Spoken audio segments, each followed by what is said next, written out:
Hello students. कैसे हैं आज आप सब? होप आप सभी के सभी अपना पढ़ाई कर कर आए हैं, जितना भी आप सबको पढ़ के आने के लिए कहा था मैंने।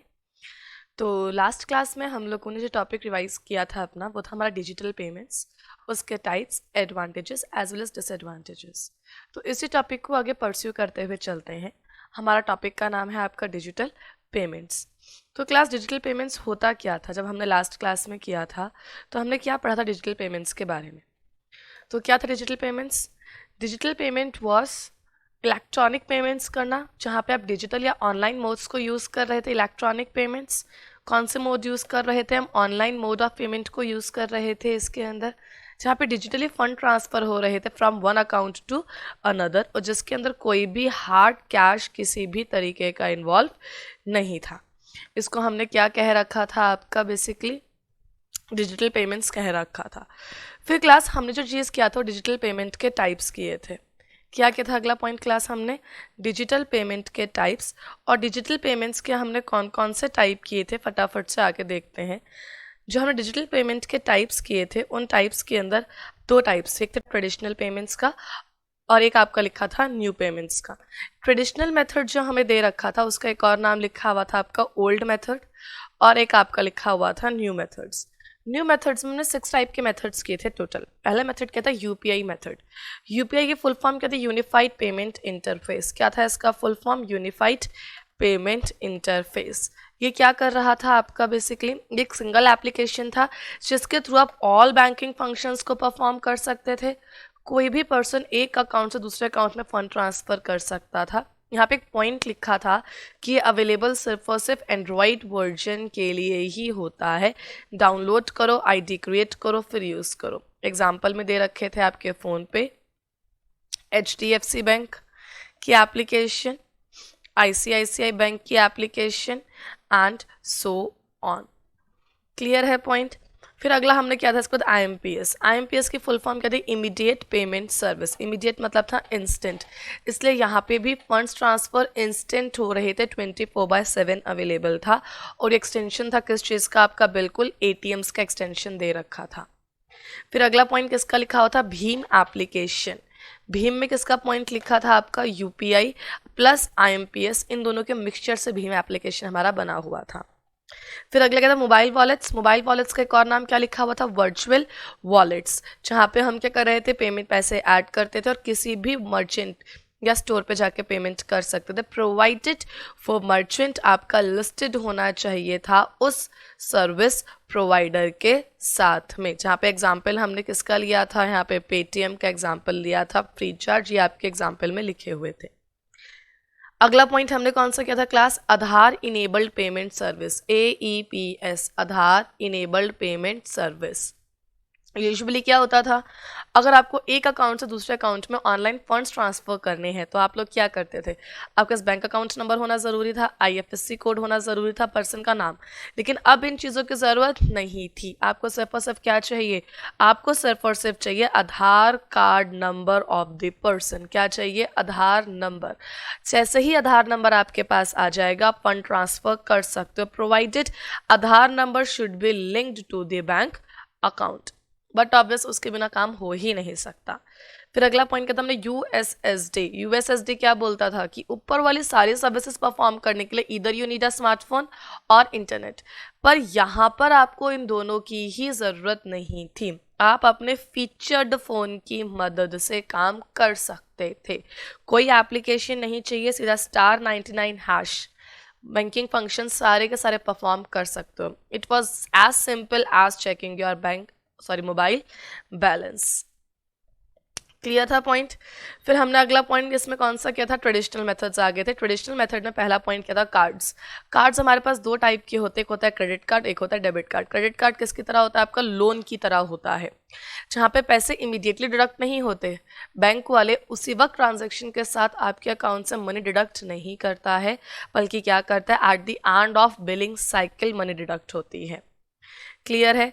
फिर हमने कौन सा देखा था क्लासेस के अंदर? फिर हमने एक देखा था आपका डेबिट कार्ड। डेबिट कार्ड्स क्या था? जिसमें फंड्स आपके इंस्टेंटली डेबिट हो जाते हैं आपके अकाउंट से, उसे हम क्या बोल रहे थे? आपका डेबिट कार्ड्स बोलते थे। क्लियर है पॉइंट।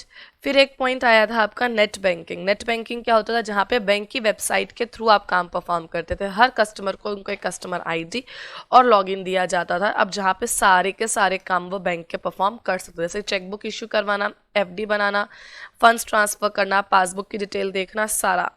और e wallet was similar to your, बिल्कुल आपका जो ऊपर लिखा था ना मोबाइल वॉलेट्स, बिल्कुल उसी की तरह लिखे हुए थे, जहाँ पे आपने क्या कर रखा था, कोई फिजिकली मनी कैरी नहीं कर रहे थे, इजीली इसके थ्रू आप पेमेंट्स कर सकते थे। फिर स्टूडेंट्स हमने बुक में से थोड़ा सा पढ़ा था, वो हमने क्या किया था, बुक में से हमने इसके एडवांटेजेस और डिसएडवांटेजेस देखे थे।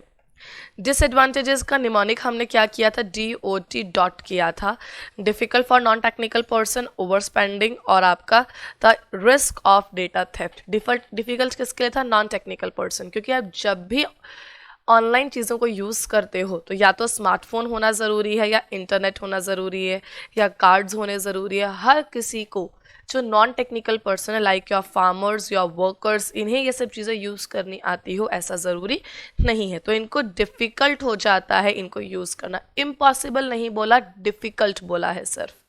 फिर ओ क्या था, ओवर स्पेंडिंग।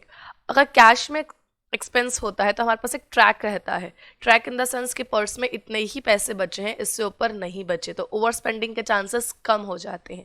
पर जब कार्ड से पेमेंट होती है तो आपके पास कोई भी तरीके का ट्रैक नहीं है, क्योंकि पैसे डायरेक्टली कहाँ से जाते हैं, आपके अकाउंट से, तो आपको जब मनी फ्लो होते हुए दिखती ही नहीं है तो उस केस में खर्चा ज़्यादा होने के चांसेस रहता है।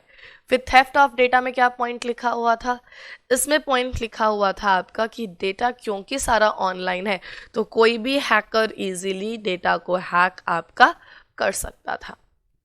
क्लियर था। फिर हमने इसके एडवांटेजेस देखे थे, कितने एडवांटेजेस लिखे थे, 5 एडवांटेजेस। पहला एडवांटेज लिखा था easy and convenient, but obvious कहीं जाने की ज़रूरत नहीं, कुछ भी नहीं है, ना ही पैसा कैरी करने की ज़रूरत है, ईजिली आप कहीं से भी काम परफॉर्म कर सकते हो। एनीवे 24/7 किसी भी टाइम पे कहीं पे बैठे बैठे आप इसकी पेमेंट्स कर सकते हो। डिस्काउंट फ्रॉम टैक्सेस, गवर्नमेंट ने भी बहुत सारे कार्ड्स पे क्या दे रखे हैं, डिस्काउंट्स दे रखे हैं। अगर आप कार्ड्स को यूज़ करते हो तो रिटर्न रिकॉर्ड, कैश में खर्चा करते हो तो हम लोग नोट डाउन नहीं कर पाते, हर चीज़ की रिसिप्ट हमारे पास नहीं होती। ऑनलाइन करते हैं तो रिकॉर्ड्स अवेलेबल होते हैं, या तो पासबुक के अंदर होते हैं आपके रिकॉर्ड्स, या फिर आपके वॉलेट्स के पासबुक में आपको रिकॉर्ड मिल सकता है। लेस रिस्क का चांस किस पॉइंट ऑफ व्यू से कहा था, लेस रिस्क इन्होंने कहा था कि अगर आपका वॉलेट खो गया और उसमें कैश था तब आपको नुकसान ज़्यादा है, पर अगर वॉलेट खो गया उसमें कैश नहीं है, खाली कार्ड्स हैं, तो कार्ड्स को तो ब्लॉक करवाया जा सकता था। क्रिएट, तो फिर आपका सेकेंड पॉइंट ये था, आधार कार्ड वगैरह कोई भी आपके OTP या फिर आपके फिंगरप्रिंट के बिना यूज़ कर ही नहीं सकता। लास्ट क्लास में हमने इतना ही पढ़ा था। अब देखो स्टूडेंट्स, अब हमने लास्ट क्लास में आपको बताया था कि इसी के साथ हमारा हुआ है आधा चैप्टर बिल्कुल ख़त्म। अब हम करने जा रहे हैं कंप्यूटिंग टेक्नोलॉजीज़। क्या करने जा रहे हैं, कंप्यूटिंग टेक्नोलॉजीज़। आज है हम लोगों का बिल्कुल लेक्चर नंबर 12। कौन सा लेक्चर है आज की क्लास में हम लोगों का, आज की क्लास में हम लोग करने जा रहे हैं आपका लेक्चर नंबर 12। और इस लेक्चर का नाम हमने क्या रखा हुआ है, हमने क्या रखा है, बुक में ऑलरेडी दे रखा है, इमर्जिंग टेक्नोलॉजी। क्या नाम है इसका, इमर्जिंग टेक्नोलॉजी।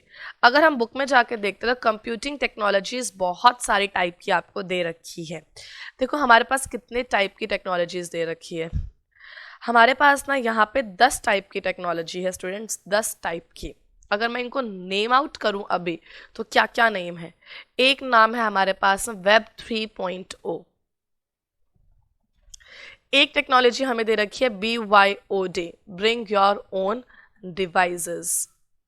बिल्कुल ये लेटेस्ट टेक्नोलॉजी है जो आपको सारी की सारी बता रखी है, तभी तो हम लोग आपको कह रहे थे कि EIS के साथ साथ आपको टेक्नोलॉजी के बारे में नॉलेज भी अपग्रेड होगी। क्लियर।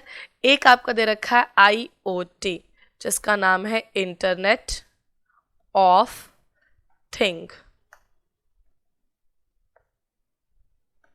ये सब आप अपने डे टू डे लाइफ में यूज करते हो, अभी पढ़ोगे ना तो आपको पता चलेगा। एक है आर्टिफिशियल इंटेलिजेंस, एक है मशीन लर्निंग, फिर एक आ जाता है वर्चुअलाइजेशन, फिर एक आ जाता है ग्रिड कंप्यूटिंग, फिर एक आता है ग्रीन कंप्यूटिंग, फिर एक आता है क्लाउड कंप्यूटिंग। कितने हुए? 1 2 3 4 5 6 7 8 9। तो हमने कौन कौन से बोले? एक बोला वर्चुअलाइजेशन,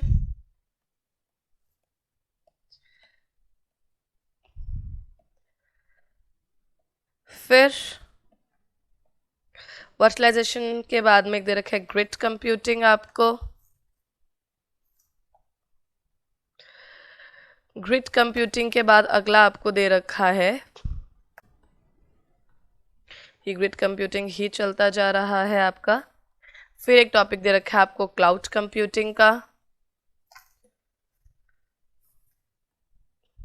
अभी हम सिर्फ बुक में देख रहे हैं कौन कौन से टॉपिक कहाँ कहाँ लिखे दिए हुए हैं। ये क्लाउड कंप्यूटिंग ही दे रखा है 3-4 पेजेस तक आपको। फिर क्लाउड कंप्यूटिंग के बाद एक टॉपिक आपको दे रखा है जो है आपका मोबाइल कंप्यूटिंग। अरे हाँ, ये नाम रह गया था हमारा लिखना, मोबाइल कंप्यूटिंग।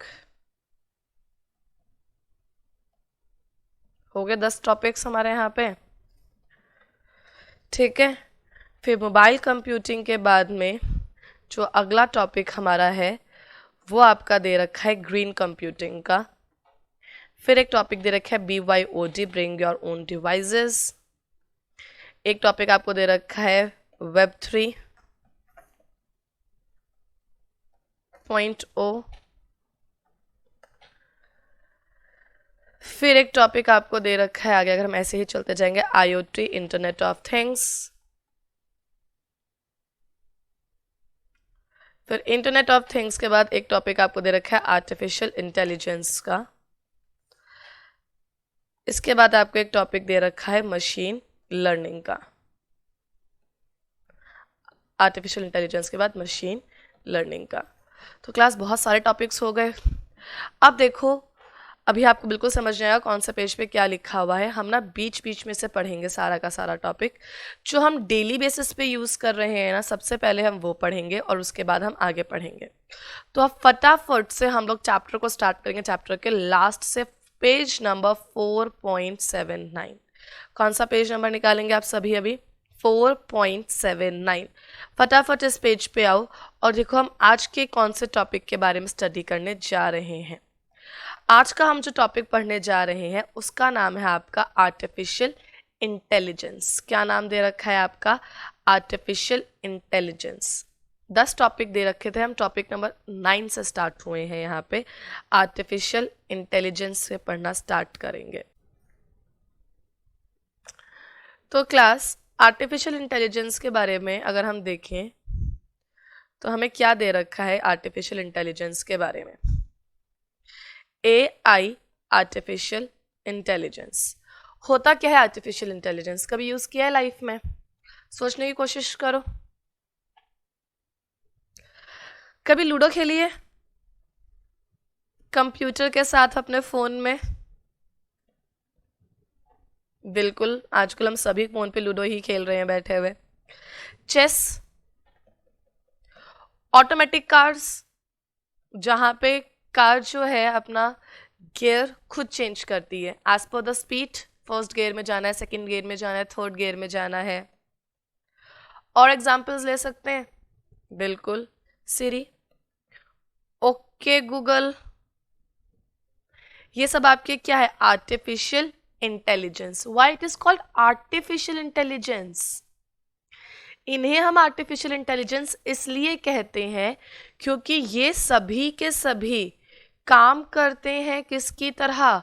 ह्यूमन बीइंग की तरह। अगर मैं कंप्यूटर के साथ लूडो खेल रही हूँ तो इट्स लाइक कि मैं किसी इंसान के साथ खेल रही हूँ, बट सामने जो प्लेयर है वो कोई ह्यूमन बीइंग नहीं है, वो एक मशीन है। It is a computer system.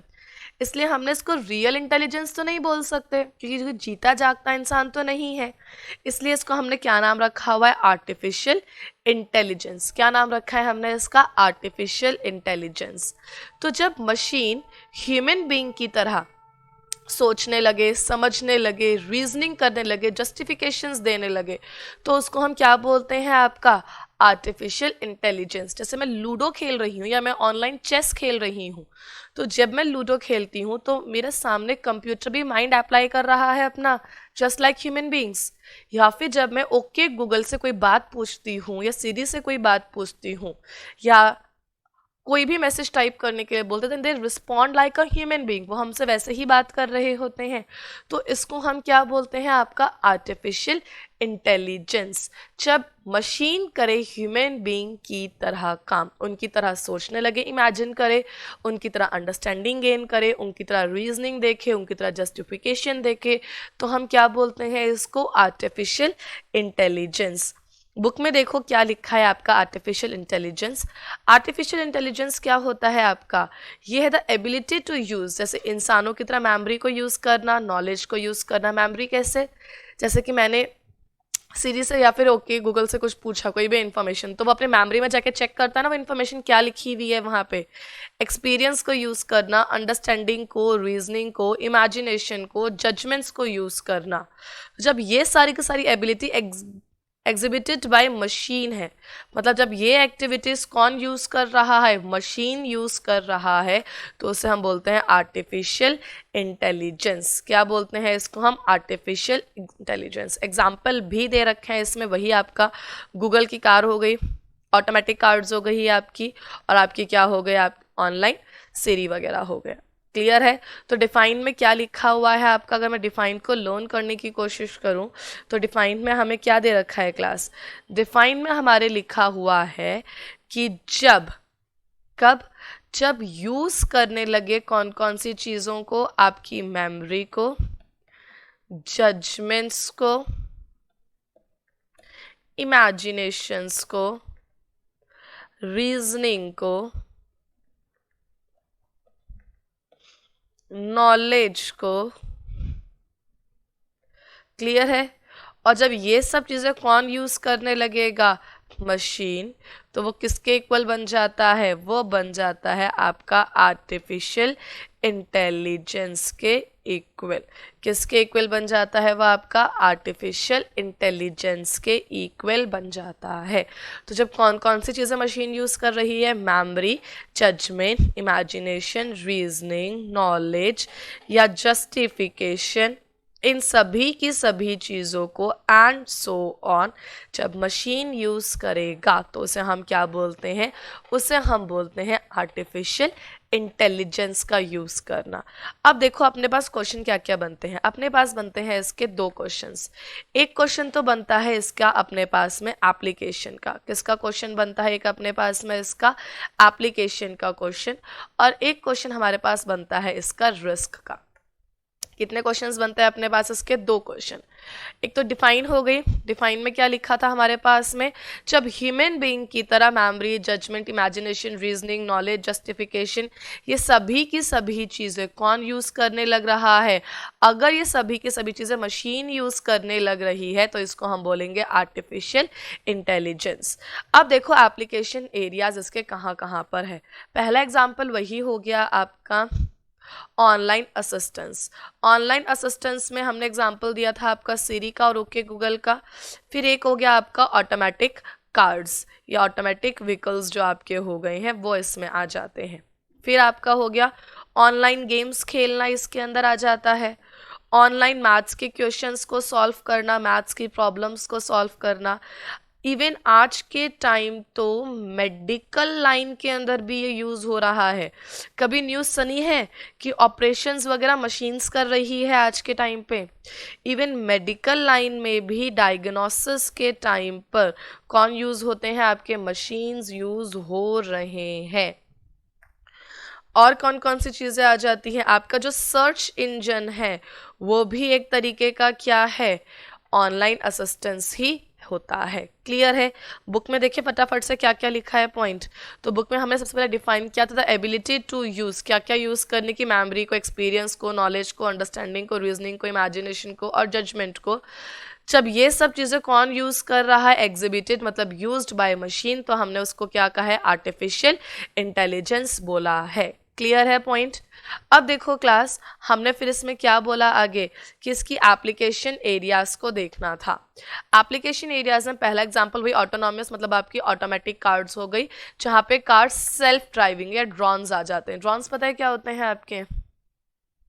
जो शादियों में यूज होते हैं ना, ऊपर की तरफ उड़ते हैं, जहाँ से हम ऊपर से रिकॉर्डिंग कर सकते हैं। पहले के टाइम पे हेलीकॉप्टर्स होते थे, आज के टाइम पे ड्रोन्स होते हैं छोटे छोटे, उनमें कैमरास फिट कर दिए जाते हैं, फिर वो ऊपर से रिकॉर्डिंग कर देते हैं पूरे का नीचे का। अगला पॉइंट मैंने कहा था ना, मेडिकल लाइन में भी इसको यूज कर रहे हैं, रिसर्च वगैरह करने में, डायग्नोसिस के काम के लिए। और कहाँ कहाँ यूज हो रहा है ये आपका? क्रिएटिंग आर्ट, पोइट्री क्रिएट करने के लिए, मैथ्स की प्रॉब्लम को सॉल्व करने के लिए, प्लेइंग गेम्स लाइक लूडो खेलने के लिए, भाई हमने तो लूडो ही सबसे ज़्यादा पता है, या चेस खेलने के लिए, ठीक है। फिर आपने क्या लिखा है? सर्च इंजन और ऑनलाइन आपके असिस्टेंट्स। तो कहाँ कहाँ यूज़ हो रहा है ये आपका यूज़ हो रहा है व्हीकल्स में, मेडिकल लाइन में, क्रिएटिंग द क्राफ्ट, मैथ्स के प्रॉब्लम्स को सॉल्व करने के लिए, गेम्स खेलने के लिए, चेस हो गया, लूडो हो गया, ऑनलाइन इंजन बन सकता है, फिर आपका ऑनलाइन असिस्टेंस भी हो सकता है। अब देखो क्लास, इसमें मैंने क्या कहा था, कुछ रिस्क भी है इसको यूज करने के। हमारे पास ना इसको यूज करने के 3 रिस्क लिखे हुए हैं। कितने रिस्क लिखे हुए हैं? 3। अब देखो 3 रिस्क कौन कौन से हैं।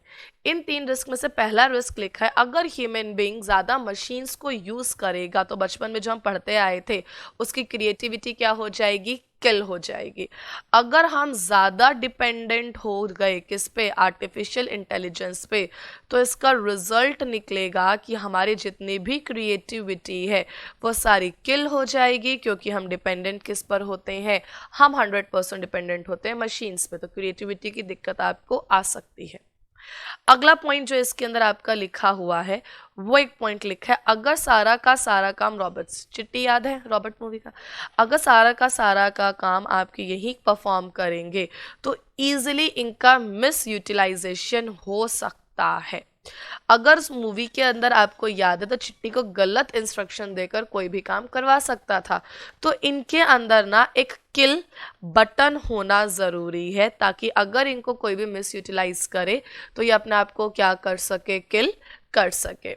क्लियर है? तो पहला पॉइंट क्या लिखा है इसमें? आपको डिपेंडेंट होना पड़ेगा एआई पे, एज अ रिजल्ट आपकी क्रिएटिविटी किल हो सकती है। सेकेंड पॉइंट, मशीन्स को कोई भी मिस यूटिलाइज कर सकता है, तो इन मशीन्स के अंदर किल बटन होना बहुत ही ज़्यादा ज़रूरी है। थर्ड पॉइंट क्लास इसके अंदर क्या लिखा हुआ है? थर्ड पॉइंट इसके अंदर लिखा हुआ है, क्योंकि आप सबसे ज़्यादा क्या यूज़ करो? मशीन्स को ही यूज़ कर रहे हो, आप मशीन्स पर डिपेंडेंट हो। अगर मशीन में इनपुट रॉन्ग हो गया, क्या रॉन्ग हो गया? इनपुट रॉन्ग हो गया, तो आउटपुट तो रॉन्ग होगा ही होगा, क्योंकि मशीन्स को हमने बोल दिया कि ह्यूमन बीइंग की तरह काम करते हैं, पर इतना भी ह्यूमन बीइंग को कॉपी नहीं कर पाएगा। इनपुट गलत तो प्रोसेसिंग गलत, प्रोसेसिंग गलत, एज अ रिजल्ट आउटपुट भी गलत ही आपको मिलेगा। तो 3 रिस्क लिखे हैं बुक में। अगर मैं 3 रिस्क की तरफ देखूँ तो पहला क्या लिखा हुआ है? क्योंकि हम लोग हैविली डिपेंडेंट है इसके ऊपर, तो अगर इनपुट ही गलत है, इनकरेक्ट डेटा आपको इनकरेक्ट कंक्लूजन प्रोवाइड करवाएगा। इनपुट गलत, कंक्लूजन मतलब आउटपुट भी आपको क्या मिलेगा? गलत। एआई यहाँ पे रोबोट की बात करी हुई है, अगर वो कैरी करता है थ्रेट, क्योंकि आज के टाइम पे कंट्रीज क्या डिस्कस कर रही है कि इनके अंदर ना किल बटन होना चाहिए, अदरवाइज किसी दिन ह्यूमन बीइंग को ही कंट्रोल करना स्टार्ट कर देगा। हमने बचपन में जब आर्टिकल्स लिखते थे ना, तो एक बात करी थी, जब मशीन्स के ऊपर लिखते थे कि हम मशीन के मास्टर्स हैं, मशीन हमारी मास्टर्स नहीं है, दे आर आर स्लेव्स, तो हम उनके स्लेव्स ना बन जाए। यही पॉइंट लिखा है कि आपके मशीन्स में किल बटन होना ज़रूरी है, वरना किसी दिन मशीन ह्यूमन बीइंग को कंट्रोल करना स्टार्ट कर सकती है। और अगर आप ज़्यादा मशीन पर डिपेंड करोगे तो ह्यूमन बीइंग की थिंकिंग किल हो सकती है, क्योंकि अगर हमने सोचा ये काम भी मशीन देख लेगी, वो काम भी मशीन, तो हमारे अंदर जितनी भी क्रिएटिविटी है, जो भी थिंकिंग है, वो पूरी हमारी डिस्ट्रॉय हो सकती है। क्लियरली बात समझ में आई? तो हमने अभी तक में 2 टॉपिक्स बोले, एक टॉपिक मतलब उसमें 2 टॉपिक किए, एक आपका क्या एप्लीकेशन का और एक आपका क्या है रिस्क का। एक बार जाके देखते हैं फटाफट से हमने क्या क्या बोला हुआ है। तो हमने क्या क्या कहा था क्लास इसके अंदर अभी तक में? अभी तक में हमने डिफाइन करी, डिफाइन में हमने क्या लिखा था, इसमें यूज़ कर रहा है किस चीज़ को, ये आपकी यूज़ कर रहा है मेमोरी को, जजमेंट को, इमेजिनेशन, रीजनिंग वगैरह। जब ये सब चीज़ें मशीन यूज़ करेगी it will be called artificial intelligence. फिर 2 पॉइंट लिखे हुए हैं, एक पॉइंट लिखा है एप्लीकेशन का, एक पॉइंट लिखा है रिस्क का। एप्लीकेशन में क्या लिखा हुआ है, कहाँ कहाँ अप्लाई, एप्लीकेशन मतलब कहाँ कहाँ अप्लाई हो रहा है या आपका वो कौन कौन सी जगह है आपका, ये ऑनलाइन असिस्टेंस होना, ऑटोमेटिक व्हीकल्स में, ऑनलाइन गेम्स में, मैथ्स की प्रॉब्लम सॉल्व करने में, डायग्नोसिस के केस में यूज़ हो रहा है, सर्च इंजन बन सकते हैं, और एक आपकी क्रिएट करने में आर्ट को मदद कर रहा है। फिर अगला पॉइंट क्या लिखा है, रिस्क। एक रिस्क क्या है, अगर हम ज़्यादा मशीन्स पे डिपेंडेंट हुए तो आपकी क्रिएटिविटी किल हो सकती है। सेकंड पॉइंट, किल बटन होना ज़रूरी है, अदरवाइज ये क्या करने लग जाएंगे, कंट्रोल करने लग जाएंगे ह्यूमन बींग्स को। फिर एक लास्ट पॉइंट कौन सा लिखा हुआ है कि इनपुट गलत तो हमें कंक्लूजन मतलब आउटपुट भी गलत ही मिलेगा। अब क्लास अगर हम बुक में देखते हैं तो बुक में ना कुछ कंट्रोल की बात लिखी हुई है, इसे सिर्फ रीड कर लेते हैं, इसमें ऐसा कुछ खास नहीं लिख के दिया। क्या लिख के दिया है, the set of control in AI will extremely complex. क्यों, because of nature of processing of information, तो डेल्ट करना भी इसके लिए बहुत ही ज़्यादा मुश्किल है। तो कोई खास बात नहीं लिखी, क्या लिखा है, अगर कंट्रोल्स लगाओगे तो कंट्रोल्स एक्सट्रीमली क्या बन सकते हैं, कॉम्प्लेक्स बन सकते हैं। क्लियर है क्लास। तो अगर हम देखें हमारे पास कितने पॉइंट्स गिवन थे, 10 पॉइंट्स दे रखे थे। कितने पॉइंट्स दे रखे थे अपने पास में, 10 पॉइंट्स गिवन थे। उन 10 में से कितने हमने कर लिए, अगर हम देखें ध्यान से तो इन 10 में से हम लोग इस वक्त कर चुके हैं 1 पॉइंट। वो 1 पॉइंट कौन सा है आपका, आर्टिफिशियल इंटेलिजेंस का। सेकेंड पॉइंट स्टार्ट करते हैं, वो पॉइंट लिखा है मशीन लर्निंग का। देखो machine learning is somewhat equals to your artificial intelligence. किसके जैसा होता है आपका, आर्टिफिशियल इंटेलिजेंस के जैसा ही होता है, इसलिए इसने बोला है टाइप ऑफ आर्टिफिशियल इंटेलिजेंस है। किसका टाइप दे रखा है इसको, आपका आर्टिफिशियल इंटेलिजेंस का ही टाइप दे रखा है। क्लास लर्निंग का मतलब क्या होता है, अगर हम बोले मशीन लर्निंग तो लर्निंग का मतलब होता ही क्या है, लर्निंग का मतलब होता है सीखते रहना। क्या होता है क्लास, लर्निंग का मतलब सीखते रहना। जैसे हम ह्यूमन बीइंग है, हम ह्यूमन बीइंग क्या करते हैं, हम लोग सीखते रहते हैं। मशीन लर्निंग, लर्न करने का एक और मतलब होता है अपने आप को एडॉप्ट करना।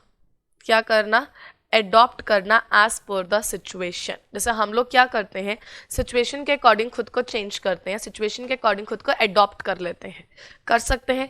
ये तरीका सिर्फ और सिर्फ ह्यूमन बींग्स को आता है, क्योंकि हम जिस सिचुएशन में जाते हैं, ठंड में जाए, गर्मी में जाए, जैसे भी एनवायरनमेंट में जाते हैं, हम उसके अकॉर्डिंग खुद को एडॉप्ट कर लेते हैं। हमें कोई प्रोग्राम तो नहीं करता उन चीज़ों के लिए, हम खुद से वो सब चीज़ें क्या करते हैं, सीख लेते हैं, अपने आप को एडॉप्ट कर लेते हैं एज पर द सिचुएशन। अब देखो टेक्नोलॉजी ने तरक्की कितनी कर ली है, टेक्नोलॉजी ने इतनी तरक्की कर ली है कि जिस काम के लिए मशीन को प्रोग्राम नहीं किया गया है वो काम भी मशीन आज के टाइम पे परफॉर्म कर रही है। मशीन सिर्फ और सिर्फ वही काम करती है best generally for which they are programmed, सिर्फ वही काम करेगी। लेकिन मशीन लर्निंग ने क्या बोला है, अगर आपने मशीन को किसी चीज़ के लिए प्रोग्राम नहीं भी किया है तो वो तब भी उसको क्या कर सकती है, परफॉर्म कर सकती है। इसे हम क्या बोलते हैं, मशीन लर्निंग। जब मशीन ह्यूमन बीइंग की तरह क्या करने लगी है, अपने आप को एडॉप्ट करने लगी है एज पर दी न्यू प्रोग्रामिंग, जिसके लिए उसको कभी भी हमने प्रिपेयर नहीं किया, तो उसको हम बोलते हैं मशीन लर्निंग। मशीन क्या कर रही है, लर्न कर रही है टेक्नोलॉजी के साथ साथ। बुक में देखें तो डिफाइन क्या लिखी है, मशीन लर्निंग क्या है, एबिलिटी है to learn without being directly programmed. किसी चीज़ के लिए बिना प्रोग्राम हुए जब कंप्यूटर्स उसको लर्न करने लगे तो उसे बोलते हैं मशीन लर्निंग। मशीन लर्निंग क्या होता है कि कंप्यूटर को डेवलप करना, जब कंप्यूटर को हम एक्सपोज कर रहे हैं टू द न्यू डेटा जिसको लेकर वो आज तक कभी भी एक्सपोज नहीं हो रखा है। तो मशीन लर्निंग क्या होता है, मशीन लर्निंग होती है ability to learn without being properly programmed. क्या होता है machine learning, ability to learn without being properly programmed.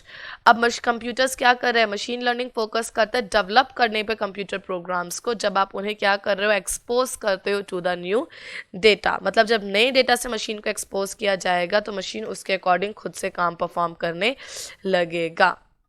तो हमने क्या बोला, मशीन लर्निंग क्या होती है, मशीन लर्निंग आपकी होती है एबिलिटी टू परफॉर्म, जिसके लिए आप क्या नहीं हो, नॉट इवन प्रोग्राम्ड, जिसके लिए आप बिल्कुल भी प्रोग्राम नहीं हो रखे हो, उसको भी आप क्या कर रहे हो, परफॉर्म कर रहे हो। तो अब आपका कंप्यूटर क्या कर सकता है, अब आपका कंप्यूटर सिस्टम फोकस कर रहा है किसको, डेवलपमेंट करने के लिए, किसको लेकर, फॉर द न्यू डेटा। जब उसको न्यू डेटा से एक्सपोज किया जाएगा तो वो काम परफॉर्म करने के लिए अपने आप को एबल कर रहा है। तो यहाँ पॉइंट आपका क्या लिखा है, ability to perform not even when they are programmed. तो अब आप क्या कर सकते हो, फोकस कर सकते हो नई डेवलपमेंट पे for even the new data. ये किसका पार्ट है, it is a type of artificial intelligence. किसका टाइप है, ये आपका आर्टिफिशियल इंटेलिजेंस का टाइप है। अब देखो क्लास, जब ये आर्टिफिशियल इंटेलिजेंस का ही टाइप है तो इसकी एप्लीकेशंस और इसके रिस्क भी कौन से होने चाहिए, आर्टिफिशियल इंटेलिजेंस वाले ही होने चाहिए, क्योंकि टाइप भी किसका दे रखा है हमको, आर्टिफिशियल इंटेलिजेंस का ही टाइप हमें दे रखा है। तो क्या होता है आपका मशीन लर्निंग, जब ह्यूमन बीइंग की तरह मशीन अपने आप को नई सिचुएशन के अकॉर्डिंग अडॉप्ट करने लग जाए तो उसे हम बोलते हैं machine learning. The ability of the machine to learn without being properly programmed। Computer perform कर रहा है when it is exposed to new data, इसे हम क्या बोलते हैं, आपका मशीन लर्निंग बोलते हैं। सीरी बहुत ही गुड एग्जांपल है, क्योंकि सीरी को अगर आपने एक बार एक नई डेटा प्रोवाइड किया, जैसे कि मान के चलो फेस रिकॉग्नाइजेशन, वो फेस पहले उसमें स्टोर कभी भी नहीं था, लेकिन अगर एक बार ही उसने वो फेस देख लिया तो वो उस फेस के लिए प्रोग्राम हो गया, उसी के अकॉर्डिंग काम करेगा। अब मैंने वो डिलीट करके कोई नया फेस उसके सामने ला दिया तो वो उस फेस के लिए काम करना स्टार्ट हो जाएगा। समझ में आई पॉइंट यहाँ पे। अब देखो मैंने अभी आपसे क्या कहा था, क्योंकि ये पार्ट किसका है, क्योंकि ये पार्ट है आपका आर्टिफिशियल इंटेलिजेंस का, तो एप्लीकेशन और रिस्क वो दोनों भी किसके हिसाब के लिखे हुए हैं, आर्टिफिशियल इंटेलिजेंस के हिसाब के ही लिखे हुए हैं। देखो वही पॉइंट, ऑटोमेटिक कार्ड्स हो गया आपका, मेडिकल साइंस में यूज़ हो सकता है, लूडो खेलने के लिए यूज़ हो रहा है, सर्च इंजन में आ रहा है, ऑनलाइन असिस्टेंस में आपका आ रहा है। दो पॉइंट्स इसके अंदर नहीं लिखे, एक मैथ्स की प्रॉब्लम सॉल्व करने वाला और एक आर्ट क्रिएट करने वाला, ठीक है। इसके अलावा सारे के सारे पॉइंट्स इसमें है, तो ध्यान रखना पढ़ाई से रिलेटेड बातें तो इसमें नहीं लिखी, उसके अलावा सारी बातें इसके अंदर लिखी हुई है। आर्ट्स में तो हमारा पढ़ाई में ही आ जाता है बेसिकली। फिर देखो क्लास, एक लिखा है रिस्क, और इसको डायरेक्टली इन्होंने लिख दिया, रिस्क भी किस पर बेस्ड है, इसके एआई पर ही बेस्ड है। मतलब टॉपिक एक लर्न करो, फायदे दो टॉपिक के हो रहे हैं। क्लियर है पॉइंट, आपको लर्न एक टॉपिक करना है और आपको परफॉर्म दो टॉपिक हो रहे हैं। तो आर्टिफिशियल इंटेलिजेंस क्या था, the ability to use memory, knowledge, judgement, reasoning, experience, understanding by the machine is known as artificial intelligence। फिर हमने एप्लीकेशन और रिस्क की, और मशीन लर्निंग क्या था, machine learning is a part of artificial intelligence. किसका पार्ट था वो, आर्टिफिशियल इंटेलिजेंस का पार्ट था। और जब मशीन्स क्या कर रही है, लर्न कर रही है to the data for which they are not exposed, तो उस डेटा को हम क्या बोलते हैं, आपका मशीन लर्निंग। की मशीन काम को करना सीख रही है, बिल्कुल सही। अगला पॉइंट इसमें हमने कौन सा देखा था, आर्टिफिशियल, फिर हमने देखे इसके एप्लीकेशंस और फिर हमने देखे इसके रिस्क। अब देखो क्लास, नीचे ना आपको केस स्टडीज दे रखी है, बिल्कुल उसी पेज पे हम चलते जा रहे हैं। आपको नीचे क्या दे रखी है, केस स्टडी। ये फ्लिपकार्ट की केस स्टडी है कि किस तरीके से फ्लिपकार्ट आपका ई कॉमर्स और एम कॉमर्स के अंदर मूव हुआ है। पूरी केस हिस्ट्री लिखी हुई है इसमें फ्लिपकार्ट की। इस केस हिस्ट्री को सिर्फ और सिर्फ एक बारी रीड कर लेना कि कैसे 2007 के अंदर फ्लिपकार्ट ने अपना ई कॉमर्स का बिजनेस लॉन्च किया था। बिल्कुल बिगनर स्टेप था, धीरे धीरे धीरे धीरे फ्लिपकार्ट कैसे आ गया, उसके प्रमोटर्स के नाम क्या है, फिर उन्होंने अमेजोन से जॉब स्टार्ट छोड़कर आए थे, फिर उन्होंने अपना खुद का बिजनेस स्टार्ट किया, फ्लिपकार्ट में कैसे वो पहले बुक्स को सेल करते थे, बुक्स के बाद इन्होंने धीरे धीरे फ्लिपकार्ट में बाकी सब चीज़ों को सेल करना स्टार्ट किया। इनिशियली फ्लिपकार्ट ने cash on delivery facility he apply करी थी, फिर धीरे धीरे इसने ऑनलाइन शॉपिंग्स के लिए भी या ऑनलाइन पेमेंट के लिए भी करने लग गया। सेम तरीके से जुगनू, व्हाट इज जुगनू? अरे ऑटो रिक्शा का है ये एक। क्या होता है जुगनू? आपका ऑटो रिक्शा का है। किस तरीके से जुगनू ने अपना एक सेटअप को स्टार्ट किया उसके बारे में पूरी केस स्टडी दे रखी है, और किस तरीके से ओयो रूम्स, ये तो सबको ही पता है, ऑन योर ओन, इसको स्टार्ट किया था। इसकी एक फुल फॉर्म देख लेना, किस तरीके से ये अब चीज़ें स्टार्ट हुई है। आपके ब्रेकफास्ट की एम्यूनिटीज़ मिलती है, वाईफाई की कनेक्टिविटी मिलेगी, मतलब अपने हिसाब से अपने रूम्स को क्या करो, सेटअप करो। तो जब आपका ये सब चीज़ों को एक बार आप सिर्फ और सिर्फ रीड कर लेना, वैसे तो कोई पेपर के पॉइंट ऑफ व्यू से ऐसा खास ये है नहीं, पर क्योंकि बुक में 3 केस आपको स्टडीज़ दे रखी है कि कैसे कैसे इन्होंने अपने बिजनेस को स्टार्ट किया था, तो आपको भी एक बार इन सब चीज़ों को पढ़ लेना चाहिए। तो इमर्जिंग टेक्नोलॉजीज में स्टूडेंट्स हमारे पास में दे रखी थी 10 टेक्नोलॉजी। कितनी टेक्नोलॉजी दे रखी थी? 10। उस 10 में से हमने कितनी टेक्नोलॉजी कवर कर ली है इस वक्त? उस 10 में से हमने इस वक्त करी है 2 टेक्नोलॉजीज। कितनी टेक्नोलॉजीज कर ली? 10 में से 2, और उन 2 का नाम आपका क्या दे रखा है? आर्टिफिशियल इंटेलिजेंस, और एक नाम लिख के दिया हुआ है मशीन लर्निंग का। कुछ टेक्नोलॉजीज तो बहुत ही सिंपल दे रखी है, तो हमने कौन कौन सी करी है? एक हमने किया है आर्टिफिशियल इंटेलिजेंस, और एक हमने कौन सा किया है आपका मशीन लर्निंग का। क्लियर? ये 2 पॉइंट्स हमने कवर कर लिए हैं। बैलेंस के बाकी पॉइंट्स हम बाद में नेक्स्ट क्लास में आपके देखेंगे। Till that point keep studying and keep enjoying. ये सारा का सारा टॉपिक ढंग से स्टडी करके आना, कल हम इनको फिर से रिवाइज करेंगे। Okay, thank you.